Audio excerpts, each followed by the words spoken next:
Washington football. Woo!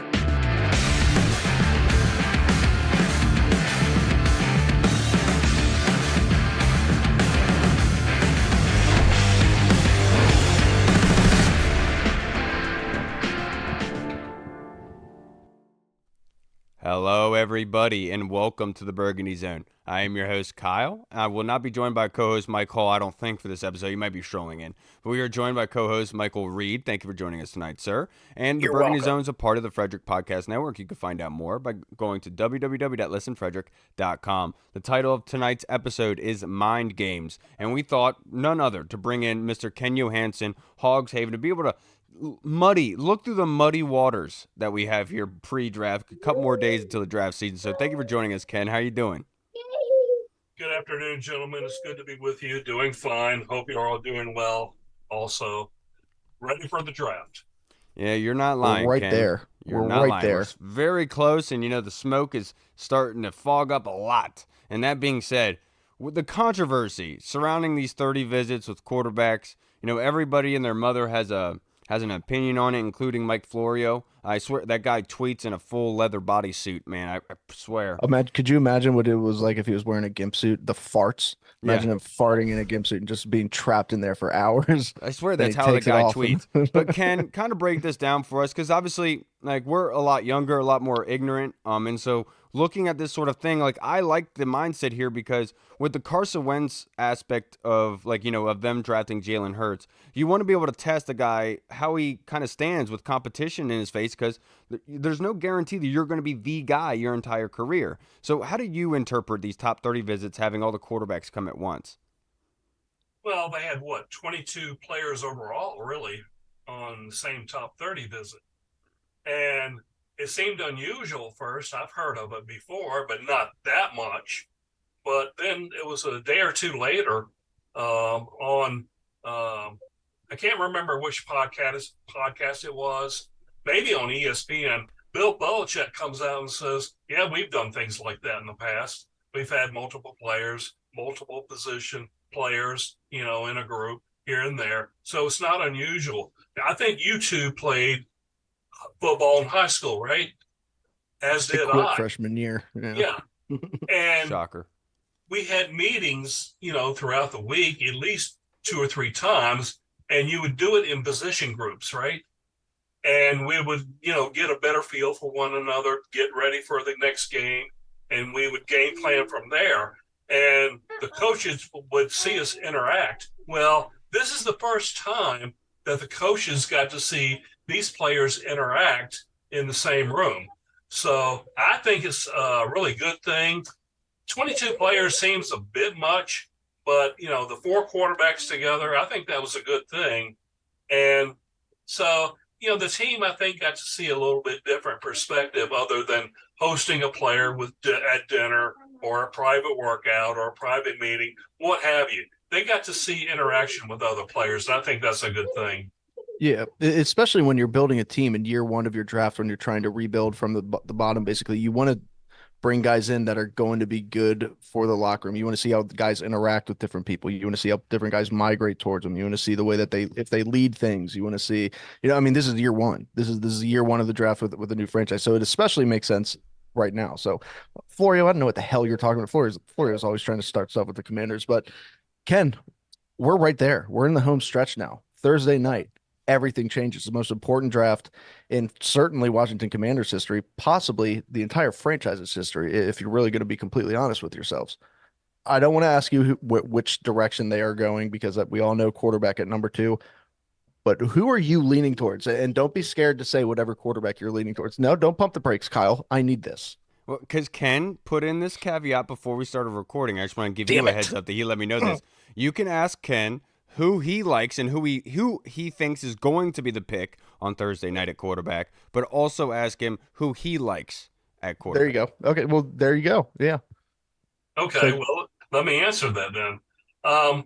Last year at this time, you had me on the podcast, and it was just before the draft, and we were talking about who the Commanders wanted at that time, and they wanted Darnell Wright, the right tackle out of Tennessee.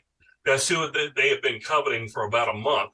But they put it out there, and why, I don't know. They needed to be quiet, much like what we see this year. This year, they're doing it the right way. So everybody and their grandmother knew it was going to be Darnell Wright. Well, there was going to be a run on tackles early on, and within about a week of the draft, Washington knew that. Rivera and company had to kind of change course. So now they were letting it be known that they wanted a corner at that position. I mean, at that juncture of the draft, which was, I think, the 16th overall pick. Yep. So why did you even telegraph it a second time? Because now you're going to have a run on corners, maybe. So then it comes out the day of the draft. Well, really, it was about 3 or 4 days that they wanted Emmanuel Forbes. So I got on here at this show and I said, Emmanuel Forbes is looking like it could be the pick. We're not sure yet. But then you asked me who I preferred, and I said Joey Porter, out of what, Penn State? Is that where he came from? Yes. Yeah, and that's who I wanted if they were going to choose a corner. But, that's way in the past. So this year, what am I going to do? I've been thinking about, because I've been so back and forth really since early January. I've been all over the place. And it was only about Friday afternoon, I finally have a slight, preference one way or another. But what I think the Commanders would do, and it's not really based on last week, I think it's based on everything that they've seen with these quarterbacks, and they are going to take a quarterback at number 2. I don't think they trade down. I don't think they'll have the opportunity to trade up. So everything that I have seen, just ever so slightly, I think this team is starting to put its focus on Drake May out of North Carolina. Now, I realize a lot of people want Jayden Daniels. I understand that. Dynamic player. What a great season he had for LSU. And he had some really good seasons at Arizona State as well. So let's don't discount that. Has some struggles here and there. But I really think that this team, I think right now, is giving a slight edge to Drake May, and I think that will be the pick on Thursday night. Do you have any reasons? Do you have any reasons for why you believe that? I know you said it was based on how they've said throughout the season, but is there anything that comes to throughout the offseason? But is there anything that comes to mind in particular? Well, I think they're looking at the ceiling and the floor for each player. I think the ceiling potentially in the long term probably favors Drake May. It'll take him a little more time to develop. In the first year, Jayden Daniels will probably have a great season. Drake May will probably be a little bit behind. But by year 2, 3, you're going to start to see Drake May elevate. And I think that's what they're looking at. I don't think they're looking at a 1-year or 2-year solution. At quarterback, you're looking to have a guy, for the next 12, 15, maybe even up to 18 years. That's what you're looking for. So you're not going to look for a short-term fix at quarterback. So I think that's why they're going in that direction. Now, you want me to get to the personal? Yes. Yeah. Now, all that being said, my personal preference is Jayden Daniels, just by ever a slight margin, the same way. I just think that he's going to be able to put on the weight. If he can get up to about 220, which is not much, he'll do that. It'll take time, and he'll be comfortable with it. And he's got quite a bit to learn. He has to learn how to slide, and he needs to get beyond reading just 2 progressions before taking off. In the NFL, you need to read 3 progressions at least before taking off. Unless you have a blitz, unless you have a full-on blitz, you have to then be the kind of guy that can get out of the pocket quickly, be able to look downfield, still have your 1 or 2 progressions to go through, and then if you have to take off. So that's what I like about him. But if they can get him to be comfortable in the pocket and get to reading up to 3 progressions, he's going to be a great one. So that's why I like that potential. My man. The good thing is you can't really go wrong either way. I mean, I personally, I fall more in the Drake May category because I always have, but let's be completely honest. I would be, as soon as we drafted Jayden Daniels, which I would want Jayden Daniels as well. I'm gonna be 100%. I'm gonna be like Jayden Daniels was easily the best prospect that was there. I love him so much. He's my favorite player. Kind of like I was with when we hired Dan Quinn. I was like, we better not hire Dan Quinn. All of a sudden, I was like, Dan Quinn was the greatest hire that we could have possibly had. I love Dan Quinn. I love everything about him. So I got Yeah. you. yeah. Now, Ken, you take a lot of data based on the off season. You collect all of it, you put it together, and based off of meetings. This can go down just to a simple meet and greet on the field to just shake at somebody's hands, but also can go down to actual individual meetings for hours on end. My question to you is, what are the top 3 positions that they have scouted besides quarterback? Well, let me pull out my little piece of paper here. You know that I was going to have that, Yeah, I know. and now I can't find it. But first of all, let's be here. It is. Sorry for that You're fine. delay. I didn't give you any heads up, so that's my fault. No problem. Um, I need these to actually see what I'm doing here. Here we go. Okay, we know quarterback's number one, and they've met with 26 quarterbacks. Now, you would think that offensive line is a priority, and it is. But let me give you a number here of players that they met with at the wide receiver position. They've met with 57 of them. Okay. Now, that's formally and informally. So let's be honest about that. It's not like all these are formal meetings. So a lot of these are informal. And we just happen to have these numbers. Now, it actually could be a little bit more, but the 57 that we know of. And let's go down to cornerback, 59. Okay. That's a huge, huge number. So they have met with 59 corners. Now, offensive line overall, let me go back up here, is your biggest. It looks like I'm looking at 90 offensive linemen that they met with. That's 32 offensive guards. Make that 31 because I had a number wrong, but make it 31 offensive guards, 42 offensive tackles, and 17 offensive centers. So your focus is going to be quarterback early on, obviously. And then I could see wide receiver. I'm predicting one going in the second round. I'm going to have a mock draft out tomorrow or Tuesday out at the latest. I can give you a slight preview if you want it after this.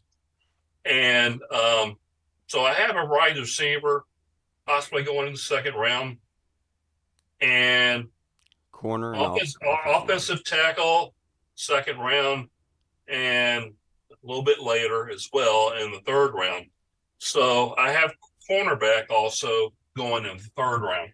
And I think that's what we'll probably see, or at least some variation of it. Yeah, and that makes a lot of sense because to put it in perspective, like wide receiver, when you look at it, you could say there's 3 positions that make up that wide receiver, right? And there's 57 of them. Corner, you could say there's about 3 sets of corners on the field, right? Just to put it in perspective, there's 59 of them.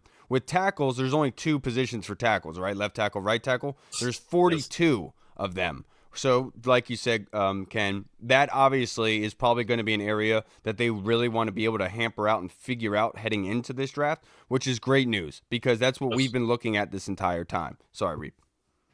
No, yeah, and one thing, Ken, I know you're the top 30 king. Do you know that? You are the king of the top 30 visits. You are. My You know daughter would everything tell about you that I'm the top guy, but I'm old. She'll them. tell you that. Hey, Yeah. hey, you're not old, Ken. You're a beautiful angel. Uh, Uh, so these top 30 visits, it's always interesting to me because we see them bring in a lot of guys every year, but then sometimes they'll draft these guys and they'll draft them fairly high that they didn't even bring in for a top 30 visit. How essential are these top 30 visits? And really, what is the point of it? Is it just to get a better feel of guys or what? And to your point, Reed, they didn't even bring in a tackle for the top 30 visit, yeah. if I'm not mistaken. Right. This Yeah, that we know of. Right. We know of 25 players at this point. Okay. I have a feeling the number is going to be higher, maybe towards 35. People are saying, well, how can it be 35?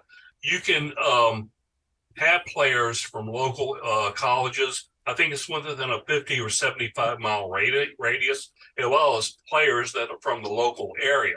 Okay. So you can have 35, 38 players there, but 30 that can come from outside of the DMV, larger area, including universities. So to answer Reed's question, I think in years past we've had top 30 visits just to see if we could maybe make a undrafted free agent list from 3 or 4 players that they visited with. They visited with a guy from Shepherd University just last year, a running back, and they look at other players as well that are going in the lower rounds. So it's not top 30 players that are rated, and so for anyone who still is not up to speed on that, that's the purpose of top 30. So I remember Ken back when Rivera is here. Obviously, it's not a great meter to go off of, but he said that they used the top 30s to be able to get more info if they had questions about a player. Like, because they didn't do that with Jahan Dotson. They didn't have him in for a top 30. Didn't have many questions about him, right? that's true. So I look at someone like Marshawn Neeland that they had in for a top 30 visit from Western Michigan. Now, that's not a Power 5 school, or it's now Power 4, I guess. But he is a monster. And is he going to be in my mock draft tomorrow or Tuesday, whenever it comes out? Stay tuned. But he's 6'3", 275, and he's an edge rusher. And he can, not only can he power around offensive tackles and guards, he runs right through them. Now, yes, at a group of 5 level, but he still dominates these guys. He's going to be someone that's very good. Yet I see him as a 3rd rounder. And yet I think Washington is very interested in him. And I think that they're going to, use that top 30 visit to take a close look at him on day 2 of the draft. So you're looking at players throughout the entire draft with top 30 visits, not just rounds 1 and 2. So you're looking at, the needs that we've talked about here: wide receiver, the offensive line, cornerback. I think there's a possibility we pick up 2 decent ones. With all these extra picks that we have, certain positions are going to be a focus. Now, the one thing I know, we need a good player at tight end, but we only visited with 27 of them. The tight end class this year is not all that good. So I could see one going a little bit later in the draft, someone that they really like. They visited with Eric All of Iowa. Now, Iowa puts out some great tight ends each year, and you don't think they're going to be that good, then they come in and they do really well. No one thought Sam Laporta would come in and dominate the way he did for Detroit last year, but yet, congratulations. Give yourselves a pat on the back. Anyway, you did a great job there. But most people didn't. And a lot of analysts didn't. They thought he was going to go 3rd, 4th round, and he would have a good rookie year, but nothing to talk about. But he went in the 2nd round. Everybody said Detroit overdrafted, but look what happened. So these top 30 visits, they're important, and you get to learn all the intangibles of these players. And don't be surprised if we, do pick a tight end, because we did visit with Eric All and Jatavion Sanders. So could we have one of those guys in the 2nd round? Probably not. In the 3rd round, I wouldn't rule it out. My man. Ken, I only have a couple more questions for you to wrap this up. All right. But with Sam Laporta, like we did the Red Zone in the Lab draft last season, the mock draft competition, we won, and I drafted Sam Laporta in that. But also we have a fantasy football league that's keeper-based, and Sam Laporta was my 17th round pick. And my brother-in-law, throughout the season, he came to me and he's like, why did you pick Sam Laporta? Like, what did you see in Sam Laporta? And my what I told him is, he was a cute boy. You Kyle's have like, to. I only You just draft have to cute understand boys. that I spend a lot of time on this, and there's spots that make sense, right? And that's what Yeah. just gelled there. That's why I got pumped my chest a little bit because I was fully expecting for Sam Laporta to do really well. But to actually get back to business, sir, I want to ask you this question just based off last couple of things. But the national media, do they have more of a grasp on this organization at the moment than the local media, in your opinion? I think it's always been that way. Okay.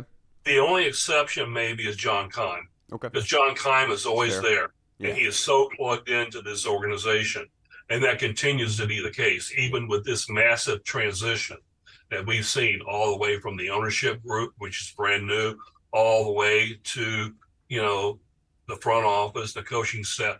Everything's brand new, and they're still adding to the front office as we've seen this past week. Right. But John Keim is one who stays connected. And I've seen, you know, a few of these reporters, it seems like they're trying to catch up, you know, with the new regime. They'll get there. I have no doubt about it. They still break stories. Yeah. I like all of them, and I think they do a great job. They have great insights. So, yeah, the national media, they're going to break the stories, whether it be in Ian Rappaport, or, you know, yeah, Mark Florio maybe he might even break something, but that's okay. Let them do that. Schefter, all those guys, let them do that. That's what they do. And, you know, I still say John Keim is the standard. Yeah, I'm with you. I wasn't trying to pile on anybody or crap on anybody. I was just because a lot of the fan base, when they see these sort of opinions from national and local, they put a lot of weight into it. So I just wanted to gauge how you feel because obviously you have wisdom for days, sir. My next question for you: Rick Spielman said that he believes that the Commanders' pick will be Drake May. With Spielman's comments, do you think that's a mind game, or is this kind of almost I don't know the correct word for it, but it's basically like the shining light in the middle of all the darkness, right? But nobody's paying attention to it because of how dark it is. Well, you have to remember he was at North Carolina's pro day when Washington was there, and I'm sure he had a lot of interaction with all of them. I don't know if he was there for the LSU pro day. I think he was, or the Michigan pro day, or the Southern Cal pro day, which really doesn't matter as far as quarterback. But he probably does have some insight to what level. I don't know, but I believe he was last with the team probably sometime in March, maybe early to mid-March. So he probably wasn't a member of the team or, you know, the organization in whatever capacity at that point in these pro days. But he was, I do know he was there for North Carolina's pro day. So if that was the only one he attended, then he has a little bit of a bias there in that regard. But if he was at the other two, then maybe he does have some sort of insight. But right now, I can't be 100% certain. I got you. Yeah. Now, last question. One thing real fast was Spielman. Spielman's always been a big May guy, and who knows how plugged in he is. I mean, he was brought in as an advisor. I don't know if Adam Peters would tell him much of anything, but I do know that he has like Drake Mason's like this past football season. There was clips of him going around talking about Drake Mason. So maybe that's just what he's thinking. So basically, well, Reed, you're saying that we shouldn't be surprised. Yeah, I think that's part of the reason why I think I'm favoring Drake May, at least from the team's perspective. Yes, I like Jayden Daniels just ever so slightly more, but that's part of the reasoning for me thinking that it will be May. Okay. Last question I have for you, Ken. Whenever these sort of situations come up with these smoke screens, I always ask myself who benefits the most from this. So in your opinion, who benefits the most from the Jayden Daniels rumors of the top 30 visit not going well? Well, it surely had a lot of fodder for the fans, didn't it? It did. I think the PR firm that Jayden Daniels hired this past week really was able to smooth things over quickly, and that's good. So I think this is all over. I think it was much ado about nothing, as we now know. So kudos to that PR firm for getting out there and saying that, hey, this was all overblown. And think about that. The agent, all he did was put an emoji or emoticon. He liked the tweet. All he did was like a tweet that said that it was stupid for the quarterbacks all to be meeting at the same time. Yeah, and that's all it is. Right. And I tell you what, I've done a couple things over the years. I've been on Twitter, 7, 8 years, 8 or 9 years. I don't know how long it is, but I put a like on something, and people just come. A few people would come back. Why'd you put a like on that? Well, I just did because maybe it's a good friend, and I didn't think about it. And I said, well, maybe I shouldn't have, but I'll just leave it up there anyway. So is it an overreaction to that? Putting a like on it, the emoticon, emoji, whatever you want to call it. Yeah, probably so. I never put anything into it. That's why I never got into these discussions. And I put something out yesterday or the day before and said, I wish we wouldn't bicker so much. I wish we could have all these arguments. Our fan base right now is divided amongst these two quarterbacks. I've never seen this before, and it's gotten very bitter, and I hate to see it, but hopefully whoever is the choice on Thursday night and for the rest of the draft, hopefully this fan base can come back together, because for the first time in the lives of many fans right now, and even for me, this might be the best setup we've ever seen. So let's enjoy it. Enjoy the ride. And don't be concerned about one little like on a tweet. I'm with you, Ken. It's funny. It's, Washington fans, no way they'd ever overreact, right? And all of this, you're right, because that's been my sentiment the past couple of days is, does it truly matter who it is? And I guess your point being is, like, before, yeah, you could say Kirk and RG3 really divided the fan base, but that was obviously post-draft. I think you're meaning more so of the division of a quarterback before the draft even happens. Yeah. Yeah, and it is kind of crazy. And that's what I've been trying to say on Twitter, Ken, is don't lose sight of what this is. Yes. I've been on Twitter many years, and I've seen thousands of people complaining that we've never had that quarterback. And so, yes, you have your favorite, but just understand, we're getting that quarterback, man. That's all that matters, No right? matter who it is, Yes. if Adam Peters, whoever they decide on, even if it's JJ McCarthy at number 2. Well, I would hate, but yes, I So, would have so would to I. eat So would my I at first, but you're gonna have to. You act like eventually within an hour we wouldn't talk ourselves into it Yeah. and be like, you know what? I trust Adam Peters. This is the best decision for our team. Look, Like, maybe running the ball 30 times a game is a good idea. that maybe. Yeah. Who knows? I will say this about JJ McCarthy. I do think there is a 10% chance that could happen. That's small, but I'm not completely ruling it out. I still think it's Drake May, slightly over Jayden Daniels, and then JJ McCarthy with an outside chance. Again, my personal preference is Jayden Daniels. So everybody on social media, now you know. I wasn't going to put it out there until just before the draft started, but there it is. Thank you, Ken. You heard it here from Ken. If I was Dan Quinn, I'd be hitting up Harbaugh saying, look, if you like J.J. McCarthy so much, offer me some Justin Herbert, and maybe we could talk a little bit. Put your money where your mouth is. You know what I'm saying? Yeah, absolutely. Ken, I can't Antonio Brown's been trying to leak. Yeah. He's been trying to say that the Chargers are trading Justin Herbert to the Vikings, is it? Oh, yeah, I saw that tweet. Yeah. And I will say, look, as crazy as it is, he has been right about a lot of things before they've happened, and that would just be nuts. Apparently, it's depending on a Drake May physical, but I'm sorry, on a Justin Herbert physical. Same guy. Yeah. So, Ken, I can't thank you enough for joining us again, brother. I know it's been a long time, and I can't thank you enough for being able to, share your thoughts with us over the years, but also being able to come on here and be such a great friend to us, brother. Ken, before you get out of here, if you'd just like to plug your social media handle and your website, just in case anybody watching hasn't followed it yet and would like to, sir. Yes, I'm at Burgundy Burner. It's been that way for a very long time. And I'm also at Hogs Haven. That's where I'm going to have a mock draft, hopefully by sometime tomorrow.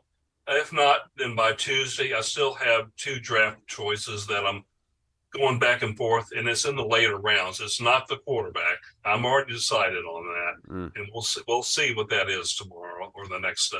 So Hogs Haven is where you can find me. And you're the best at Hogs Haven. You're the best person at Hogs Haven. There's a lot of great guys there. There is a lot of great guys. Well, there's one guy. Well, Maul, I would say Maul is up there with Ken. I'm kidding. I'm just Maul's up there with Ken. Ken, Maul, I can't thank you Maul enough, and man. Ken, those are the 2 goats. Enjoy the week, brother. Great It's draft Thank week. you. Enjoy. All It's gonna feel like forever, Ken. Yes, we'll see you. I'll see y'all out there. All right, I'm Ken. pumped for your mock Take draft, care. dude. Always love your All mock right, drafts. everybody. We just spoke with Take the care. man, Mr. Ken Johannesen. I just sent him off halfway as he was saying thank you, and I feel like crap. Reed, Don't. Ken's the man. how you doing? anxious, Kyle. Our franchise is about to change. Is it going to be for the better or for the worse? This is an important draft pick, Kyle, and if they get it wrong, that could set us back for quite some time. Yeah, and to be honest with you, man, I'm just enjoying the moment. I know a lot of people are stressed about it, and the way that I'm looking at this quarterback thing is more so I'm waiting to see which concern we're going to be getting. Jayden Daniels' concerns are different than Drake May. Yeah. And then same thing with J.J. McCarthy, Michael Penix, all the other guys. So I'm more so looking at that, and then we're looking to buy a house, and a house popped up. So Catherine and I are actually driving out there tomorrow after work. Hell yeah. So I'm leaving work early to be able to drive out there a couple hours to go see a house to see if we want to put an offer on it. So things are moving quickly, my friend, and I'm excited to see that. And also, we got to see my buddy Roj last night, a former wrestling teammate of mine. He was wrongfully convicted of murder, and he was not convicted, but he was held in an Ecuador prison for 6 years, and there was like no way to be able to get him back. Well, he was able to come back and get out in 2023. So the first time we got to see him last night, That's and like it the surprised us craziest with story. it. Craziest story of all time, dude. You should talk to him online. You should interview him, Kyle. Do you not put any spoilers out there? That's not a spoiler, it's a suggestion. I know. But guys, let's wrap up this episode by answering fan questions from our loyal supporters that are always eager and ready to support us with some questions here that we need. And the first one's going to be none other than the Colonel. His question is, Reed, for a week I've been convinced JD would be our pick. No trade back. Of late, with all the rumors of JD's disappointing interviews with Washington, Drake May seems to have bubbled to the surface. Is this subterfuge, or is there any reality in these rumors? Yeah, so this is the good thing is like Ken kind of talked about, like you kind of could get an idea of where Ron Rivera and them were going.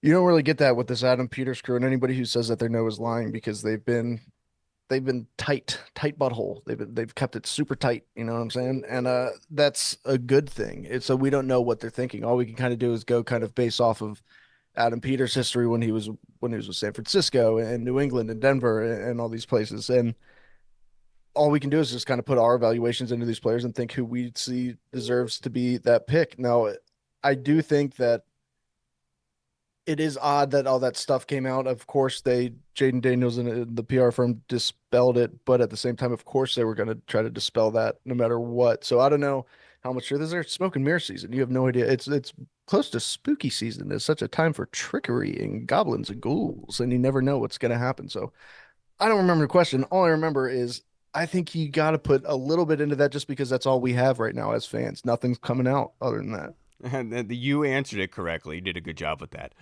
For me, do I think that is it subterfuge? I do think there is a little bit of subterfuge here because we have to remember that, yes, Jayden Daniels' agent obviously is an extension of Jayden Daniels to an extent just based on relationship and communication, right? But at the end of the day, they are two separate people. And what you don't want is you don't want the Commander's brass piling on Jayden and looking bad on him simply because of the opinion of his agent. Like, you have to be able to come to that decision and say, look, that possibility is out there, and you have to continue looking at it that way. Is Jayden Daniels honestly in the position to shoo teams away? And yes, he had a great, fantastic season. I wholeheartedly believe that. But Jayden Daniels isn't Andrew Luck. You know, like this isn't prospect, that right. And like obviously he's a fantastic individual, but it's not like the guarantee. Yeah. Like that you got with Andrew Luck. And so there's a different aspect here, and I understand that. And I keep asking the question, who benefits from the Jayden Daniels rumors? And that's where I'm coming in here. And the only person that really benefits is the media, in my personal opinion. That's the only organism that benefits from it just based on the clicks that it provides, in my opinion. Right. Yeah. The thing is, we did all see that his agent did like that post. Like, that's a fact. He did like that. He did tweet that out. So, like, does Adam Peters and Coast kind of see that and think, I mean, obviously Jayden feels this way or what? I don't know. But that's why you'd be able to talk to him in person. And that's why I think that the PR firm did a really good job, because it was more so probably on the agent's behalf than it was on Jayden's. Right. But I'm saying that actually had, like, that did happen. That's not just like a rumor behind the scenes. Like, we all witnessed that with our own eyes. So it's interesting, but I don't think ultimately, I think if they want Jayden Daniels, if they think he's the guy, they're going to draft Jayden Daniels there too. I'm with you. Now, I'd be okay with. I'd love it. Yeah, me too. Look, everyone's going to have a certain opinion about things, and that's why I said about the concerns. Obviously, the positives, the production of what these quarterbacks could produce are awesome. But the reality of the situation is here in Washington, typically when we had a quarterback, it was the concerns that usually reared its ugly head more so than the production. And so we have to just be, I don't know, that's just the way I look Right, at it. right. Now, the next question that we have, this is submitted by Tony Franchise on Twitter. Thank you, Tone. This question is, I'm a fan of FSU's Johnny Wilson. Could he be a good target for Washington in the 3rd round? Also, is he a wide receiver or could he transition to tight end? Ooh, see, that's a tough one because obviously Johnny Wilson, elite traits, even for a tight end. I mean, you just have to look at his size and be like, that's among the elite, you know. So yeah, I think that he'd be an option. I mean, you want to get bigger. Terry and Jahan, fantastic. Obviously, not enough is said about how good they are, but we need somebody who can go up and get those jump balls. If you look at him and you think he can be a receiver despite some of his measure, or despite some of his athletic testing, then go for it. Red zone threat. But I would like to see him switch to tight end. However, that's much easier. This isn't Madden. It's much easier said than done. In my head, I'm just like, he can switch there this offseason. It'll be fine. It's going to be a learning curve. It's going to take some Correct. time. But I'd be interested for sure because just those traits got to get you excited. And in the middle end rounds, that's what you want to take. Guys And with traits. and Tony, for me, obviously Johnny Wilson being what 6'7", 6'6", I think he's like 220 pounds. Obviously, he's a big frickin' dude, right? But in that And that's why sense, you like him. and Mike Evans wasn't ever thought to be a tight end, right? Because he was so good as a wide receiver. But that's how I kind of view Johnny Wilson is the kind of Mike Evans-esque type of wide receiver, where he's not going to blow you away with speed or whatever have you, but his size is an automatic upside to what you Yeah, have here. right. Now with Johnny Wilson, I think Keon Coleman is incredibly good. I do. But there were times in those games where that offense actually leaned on Johnny Wilson. So yes, I love the idea of Johnny Wilson, Tony, and adding him in here. But the one thing that I have is like, is the brass of Washington looking for more explosion? Like, we don't know what they want. I love the idea of adding Johnny Wilson in here because adding that 6'7" ability for a young quarterback, that's really good. And we saw what he did for Jordan Travis last year at FSU. Johnny Wilson is obviously a very good prospect. I don't want him moving to tight end because you being 6'7", why didn't FSU move him to tight end? Just honest opinion, logical reasoning why. And I would say probably because of blocking.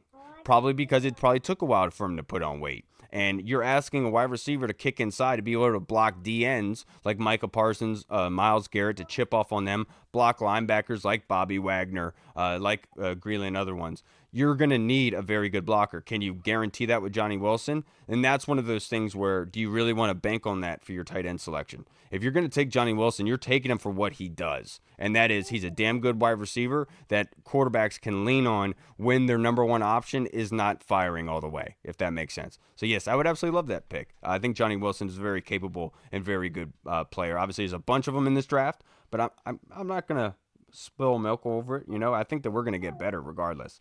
Now, the next question. This one was submitted in the Discord from our boy Alid in the UK. Oi! Thank you, Alid. Adam Peters recently said in an interview that, in his opinion, a first-round pick would be a player that would make an immediate impact rather than picking a player that comes in and takes a few years to develop.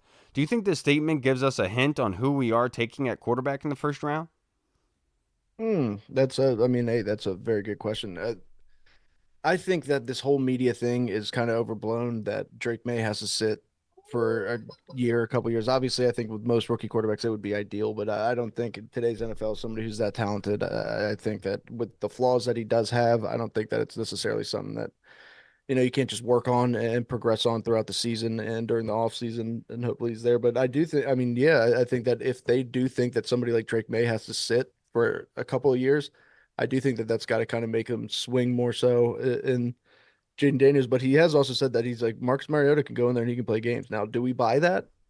No idea. I mean, of course they're going to say that about their backup quarterback, but if they do, if they feel comfortable with it and they ultimately think that somebody like Drake May has the higher floor, I don't think it matters too much. I do think that maybe they're kind of talking more about if they trade back up into that first round for an offensive tackle. You want somebody who's going to be able to go in there and actually play immediately. Yeah, that actually is a very good point. I didn't even think about that aspect, and kudos to you. For me, Aled, I do not believe Adam Peters' comments here because it wasn't long ago, I think a month or two ago, he actually said the opposite.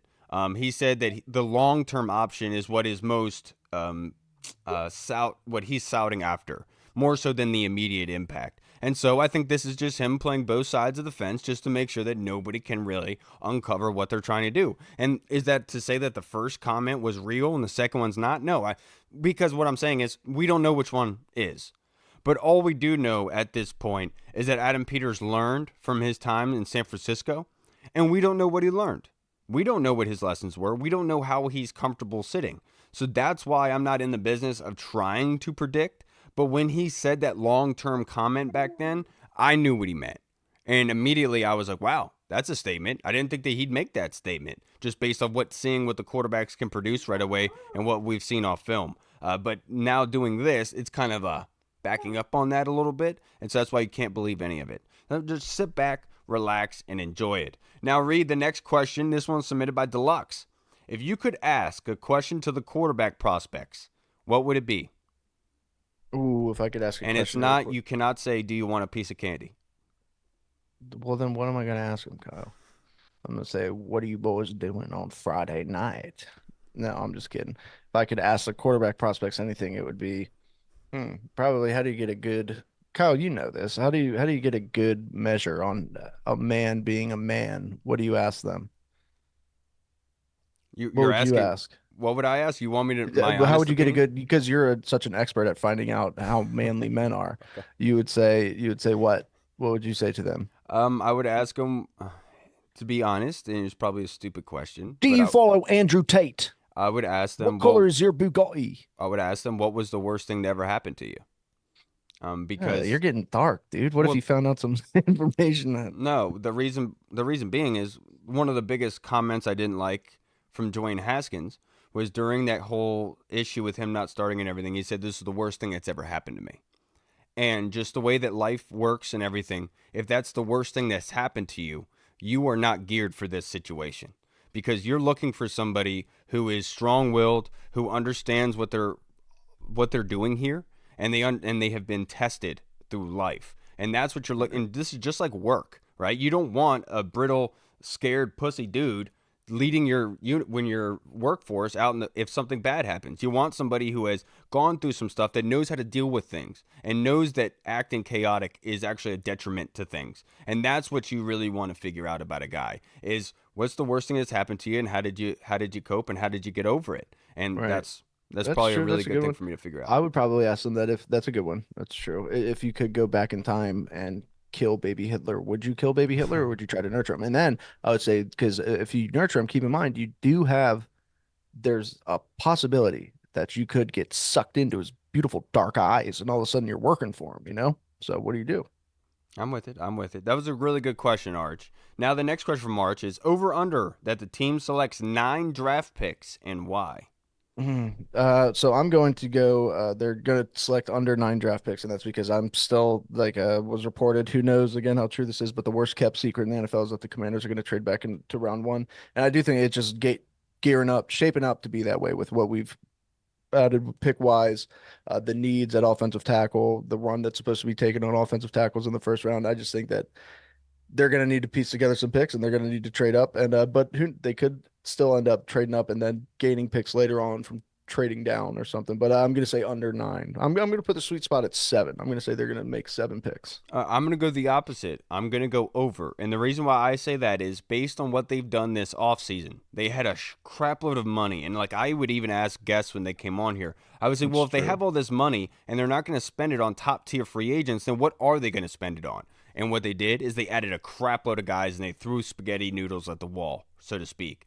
I think the same thing with this draft situation. When you come into the second round, you have picks 36 and you have pick 40. Obviously, you have 2 good guys that you could select right away. But in my opinion, you use 36 to get the best possible option available, whatever you need. And then at 40 is where he could possibly be looking to trade back a little bit in order to gain maybe possibly a 6th rounder because we don't have one at the moment. We have, no 5th rounders? I think that's it. Yeah, I think no 6th rounders. No We don't 6th have a rounders. So sixth. get a 6th rounder or whatever, just to help with it. So I think that possibly there's a way that we could be getting more and adding more spaghetti noodles to the wall, so to speak, just based on the consistency of what they've done this offseason. I don't think they're going to change suit in the draft and mindset of what they did in free agency. I think the more chances you have, the more likeliness you're able to hit, like in poker or anything in life. And I think that's probably what they're going to go down is Yeah. they want to actually get something right more so than They want to build the foundation yeah. of the roster and bring it because they have said that they want to build through the draft. And also, that's such an on-brand comment for you. Want to add as many noodles as possible, as many guy noodles as possible. Always, you're like the more the better, dude. Sometimes I feel like you're on the job site with us. Now the next question from Tim Towner. So apparently the second phase of free agency comes after the draft to fill in the remaining gaps left in the roster. Have you seen any names still out there that we might want or need to pursue? Yeah, I mean, look, Stephon Gilmore's still out there. There's still some good guys in the secondary, specifically, especially, I mean, safety and corner. So, I mean, you can look at the roster, you can kind of see the way that the draft shapes out. I think that they would like to add another corner, somebody who can go in there and play. So I think that after the draft, you're going to see somebody else brought in here, unless they get somebody super high, unless they, I mean, who knows? Maybe they trade up for a corner. I doubt it. Or maybe they take one. Maybe they stay put. They like somebody who falls at 36, maybe. But I do think that ultimately they're going to add somebody after the draft. For me, honestly, Tim, I think that this is where left tackle plays in. Just based because I know we went back and forth with a guy. Actually, thank you for your service on from our last YouTube upload, and he was kind of saying like, how can you say not to get a tackle because they can't play in like you need a tackle, draft them in that 36 or trade up for one. And my point being was, it's really hard to find a starting left tackle in the draft if you're not taking one in the top 10. Like even Paris Johnson, who was drafted by the Arizona Cardinals last year to be left tackle, didn't play left tackle for them. Dumfries did. Or Humphreys, and so Humphreys. Jesus, Kyle, you and calling the so guy dumb? actually Paris Johnson played right tackle. So just showing you that the NFL does not view as simple fixes at left tackle. Like they like formidable guarantees there. Like they don't want to give it up to gambles. And so that's why I feel like the left tackle in the draft is going to be very hard to do because I feel like Joe Alt and Olu are really the only two long-term options you can feel confident about. And so like you got guys like David Bakhtiari who coming back from injury, obviously he's got those concerns, but if you're not able to get a left tackle, that's a guy you can go scoop up and bring in. And you already have Lucas, who Peters has said that he has confidence in already, but you can add in Bach just to add spaghetti noodles to the wall, so to speak. Just in case it doesn't pan out, you have something else that you feel good and are confident in to be able to play in that scenario. Just in my opinion. That does make sense, especially when you look at the draft, like the next tier of guys. I mean, that's like Tyler Guyton, some of those guys. Uh, they're not necessarily like they could possibly play left tackle, but it's going to be more of a project. They're not very experienced. It's not they didn't play that in college, so it is tough, and and then you have some of the other guys, the Jordan Morgans, the Sua Matayas, the even, I mean, I'll throw Fontanu in there, even though I think Fontanu is going to be a left tackle, more than likely. They're guys who are kind of tweeners when it comes to playing guard, playing inside, playing as opposed to playing outside, but can play outside. So, yeah, I do think that you're right about that. Like, unless you're certain a guy can come in and play left tackle, it's kind of like, all right, well, You're right. that You're said, I right. still think that they trade up to get a left tackle. You're right. Now the next question from Yem Sensei. He says, very simple, Reed. How do you think they will address tight ends this season? Will they draft or will they roll with what they have? Do we think Cliff can get more out of them than the past few seasons have? Especially with the rookie quarterback tight ends are very important safety valves and or extra blockers at the minimum. But I remember how many tight ends we have had over the years who were virtual local prospects. Yeah, it's kind of tough to say just with the way that the tight end class is.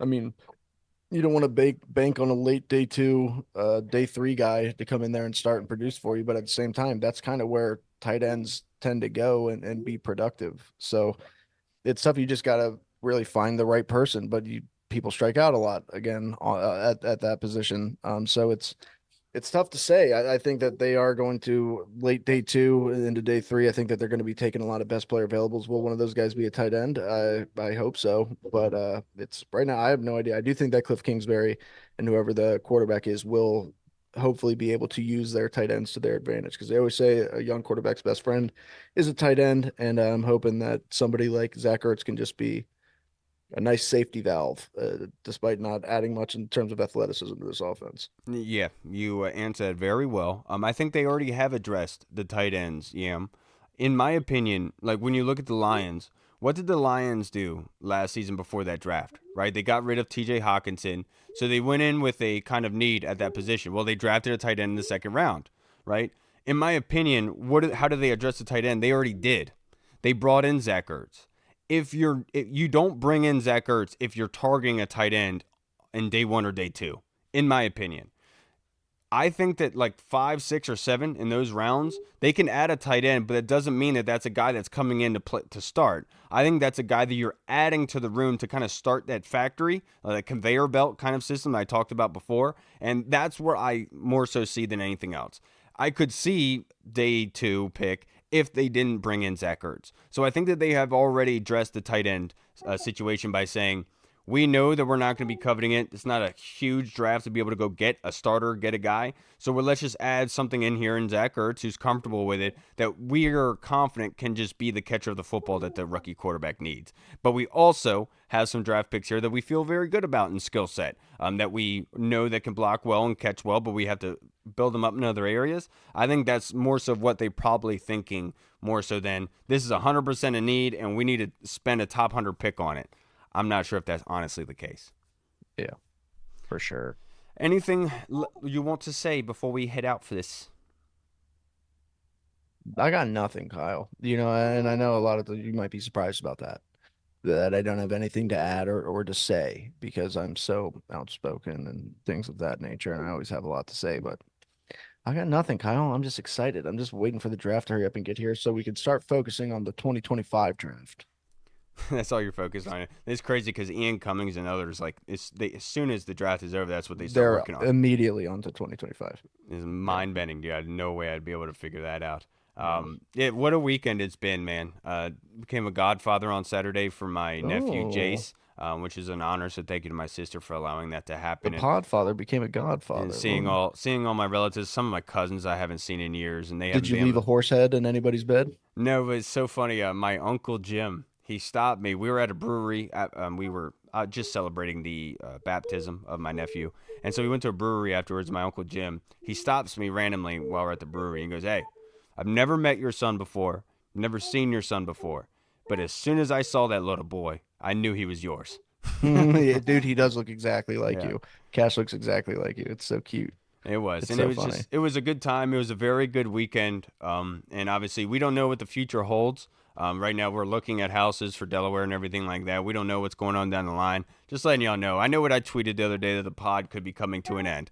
Just letting y'all know it is a very real possibility. And I don't want you guys to be hit by a train if it does happen, right? Because I'm buying a new house. I don't know how much work I'm going to need to do on it, how much time needs to be dedicated to that. On top of that, I'm moving to a new job. And so I don't know exactly what the parameters are there. And our time when we record right now with you, me, and Hall, like, we are in a very tight spot where we are because like, you're always at work and we do on the weekdays. Hall can't do later because we wake up early. Like, he can't do 9 o'clock recording times, right? And obviously we can't record at 3 because we're all at work. And so it's a very hard situation, but we're gonna work hard to be able to make it happen, dude. Yeah, we're gonna try to navigate the murky waters. It wasn't waters. A marketing thing. I'm just being honest with you guys. Just the way that my mind works, because, like, my dad always used to say priorities, priorities, priorities. And I have 3 phases in my life. I have my family, I have the pod, and then I have my job. And so if I have to add more time onto those, like, I'm not gonna deduct from family or work. Yeah, you're not going to be like, sucks family, sucks. Right. You know what I mean? Work. And obviously a lot of people would say, well, you're not ambitious enough to do that and everything like that. And I get it. It's just something that's very important to me, that I hold dear. But that's got nothing to do with it. We love you guys. I'm not trying to scare the hell out of y'all. Just being honest. Just the way things are. We'd love to be able to say that things are going to continue, but, life happens, right? And I absolutely love doing this. We've done a lot of cool shit. We've had a lot of fun. Been about 7 years. You got to think about it, Reed. Like, we didn't go out and we didn't, like, try to recruit hosts that already had a stable foundation, right? Like, big supporting base. Like, we were just 3 friends that just wanted to do it. We just had fun doing it, and we thought it was fun. really cool. You It was know, cool too to see the progression of it, where it was like at first it was just sports, DC sports, and then it was just kind of like, well, let's just focus on the Commanders or the Redskins back then, because yeah. it's really 90% of what we talk about anyway. There's always something going on with those hooligans. Yeah, dude. And And like the things that we were able to do, the people we were able to meet and talk to is all just so amazing, man. And I'm yeah. not trying, like, obviously we're about to get good and this would be a fantastic time. Like, obviously I'm thinking about that, but in the same breath, like, that's the last thing on my mind because what's on my Yeah, mind is right, right. my family moving to a new place, making sure everybody's comfortable. How With, selfish of you, Kyle. I know, with Thinking a new about your house and family. everything, I got to make sure I still am able to pay for things, you know, and that's like a big concern for me. So Yeah. everybody, we love you guys. Like, it's not something we're looking forward to or anything like that. You It's can just. introduce a fourth phase into your life, which is hooking. You can do that, make some side money. All right, everybody. That's going to wrap us up for this episode. We'll see you guys again. Do you want to do Thursday Yeah, I mean, for well, draft night? Are we going to live record? What do you, we'll talk about it. We'll Yeah, let we'll you talk guys about it. know We'll what we're figure going it to out. do. Yeah. But we'll talk about it throughout the week. We'll come up with what we want to do here. All right, everybody. Yes, I'm yes. Kyle. And I don't know who I am right now, Falker.